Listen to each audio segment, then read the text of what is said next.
ვარი დევგაკვეთილებით ადმინისტრატორი.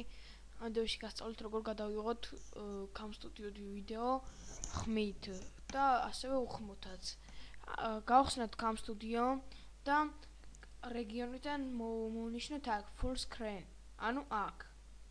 რომ მთლიან ეკრანზე გადაიღოს. აქედან შეგვიძლია ჩვენ თვითონ ავირჩიოთ რა მხილას ზომებიქნეს, მაგრამ ამ შემთხვევაში full screen დავაყენოთ. და შემდეგ როდესაც ვიდეოს გადაღება მოგვინდება, დავაჭიროთ წითელს ანუ record. აი ახლა Cam Studio-ში ვიდეოს იღებს და როდესაც გვინდა ეს დასტოპება, აქედან შეგვიძლია დავასტოპოთ, აქედან შეგვიძლია ისე გავაგრძელოთ. აქედან კი შეგვიძლია გამოვთოთ და შევინახოთ. ოღონდ წინ უწერთ სახელს, მაგალითად ვიდეო გაკვეთილები. და აუცილებლად უნდა შევინახოთ AVI ფორმატში. Save, ამ დროს უნდა დაველოდოთ აიქ.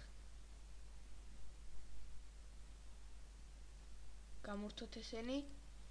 ეს ვიდეო უკვე გადაღებულია. ეხლა როგორ გადავიღოთ ხმით. გადავდივართ options და record audio from microphone მოვნიშნავთ და შემდეგ ისე options და audio options და აქედან პირველივე audio options for microphone. აქედან ავირჩიოთ რითიცაც გვინდა გადავიღოთ, ამ შემთხვევაში მე მაქვს მიკროფონით. დავაყენებთ მაგით და იგივე პრინციპით გადავიღებთ ვიდეოს. ამით ვიდეო გაკვეთილი დამთავრდა, თუ რაიმე კითხვა